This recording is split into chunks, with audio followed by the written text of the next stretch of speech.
around how these price controls trickle up through the production chain, right? These things don't work. 30%, by the way, this is a tweet from Peter St. Ange. Excellent guy. 30% below retail.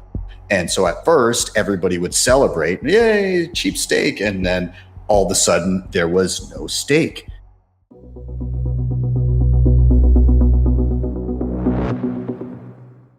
%, by the way, this is a tweet from Peter St. Ange. Excellent guy. 30% below retail. Typical grocery margins are 2%, meaning first, the city will lose ungodly amounts of money, at least 28 cents on the dollar. Second, below cost stores will steal enough market share that real groceries abandon the city. Third, taxpayers will get tired of the money hole and slash subsidies, at which point city groceries become holes full of rotting food. So New Yorkers will have to take 2 trains and a bus to find a real grocery store. Socialism will work this time. Dude, this is the exact shit that played out in Venezuela under Chavez. He walked down the street. Sorry, this is perfect. This is great. I'm always looking for ways to stack sats, and now I know. Brandon, Walker, we go into New York, we buy it at 30% below everybody else, we go back to Jersey or wherever we want to, mark it up 15%, golden business. We're just printing money at this point in time. Dude, the arbitrage on cereal boxes is going to be wild. I mean, no offense, but the EBT crowd already figured that out, right? So that's not a new idea. Oh, boy. Dude, it reminds me so much of when I interviewed Mauricio from Leaden. And, he told this whole story of, he grew up in Venezuela and everything like that.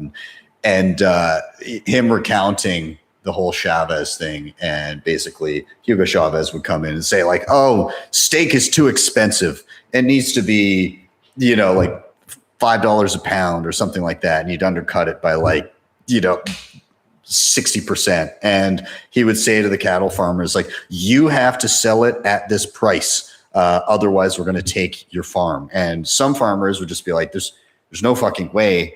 Like we know the math, it's not going to work out. And they just give up the farm to the government. Other farmers would try. And then they would obviously fail because they would be underwater immediately. And so at first, everybody would celebrate, yay, cheap steak. And then all of a sudden, there was no steak.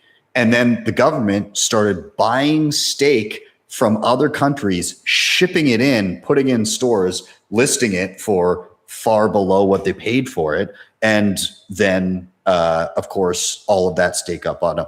And then there was just no steak. And they did it with everything. They did it with chicken. They did it with shoes. They did it with electronics until eventually all the stores exactly looked like this. Empty shelves because it was impossible to sell those things at those prices because it was not economically viable. This is what's going to happen with these New York grocers if this is what goes through in New York.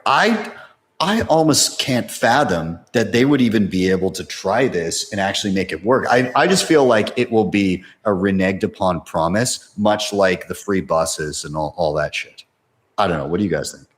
Brandon, your thoughts? Yeah, do you guys remember there was something in the last year, I think, I don't know where it was or what government or what state or province was doing it, but they were doing the same thing. They were arbitraging against their citizens. And I cannot for the life of me remember what it was they were doing, but it was this exact thing, doing the same shit over and over again. But price controls never work. They never, ever work. And again, now I forget the book of there's the book of all the history of price controls. And that's a recent one, I think, in the last 100 years. But it's all just like fiat currencies. They all go to zero as well, every single one of them.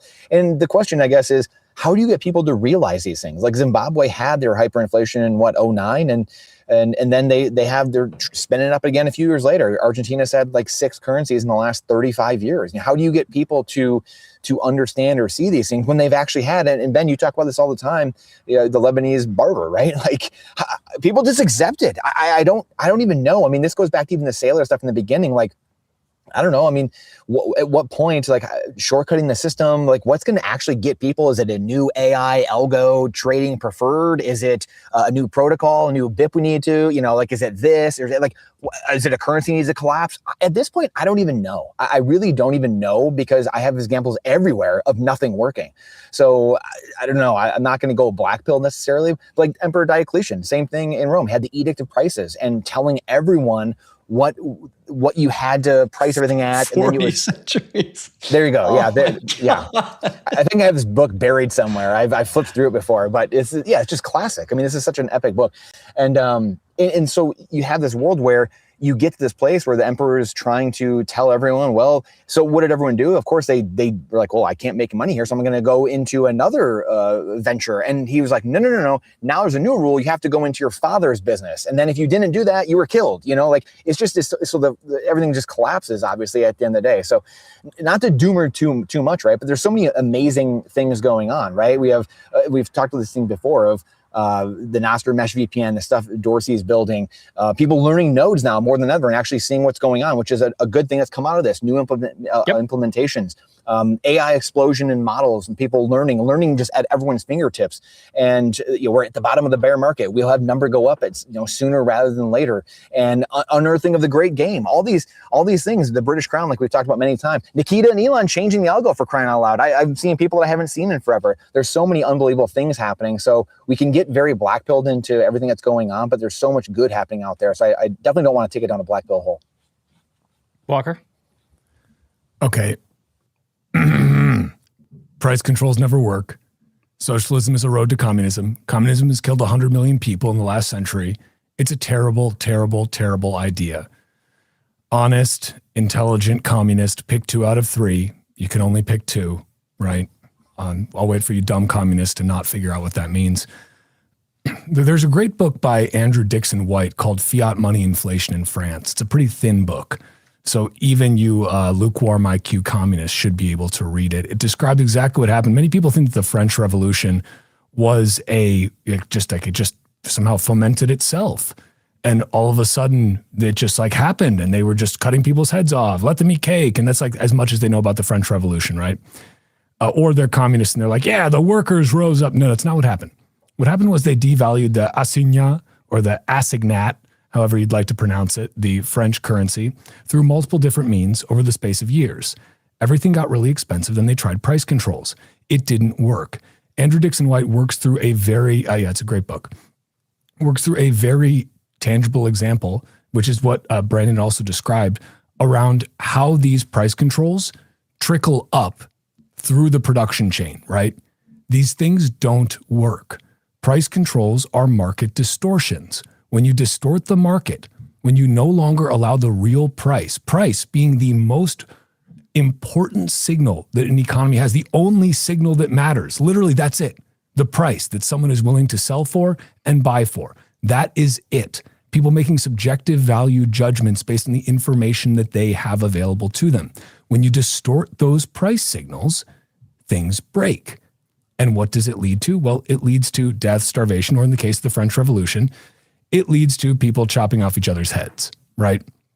And then the revolutionaries, chopping off their own revolutionaries' heads, which is analogous to a certain Bitcoin improvement proposal that shall remain nameless at this time. But anyway, history repeats itself and rhymes and everything else. The point is, this doesn't work. It very obviously doesn't work. You will see that it doesn't work very shortly. But the problem is that the people who put these policies in place nowadays, like Mamdani's going to leave the mayor's office and then go and have some book deals and get himself a talk show and be on The View doing his thing that he does, right? And with that, shit-eating grin. By the way, have you guys seen the Mamdani thing where he's code switching hardcore between his different accents? I did see that. You guys years and years ago. It's great. It's so good. Yeah, it's quite interesting. It's quite interesting. Showing different faces as Trudeau did back in the day. Right. Yeah, that's right. You mean Fidel Castro's son? That's the one. Yeah, that's yeah. The point here is that this is just really basic stuff.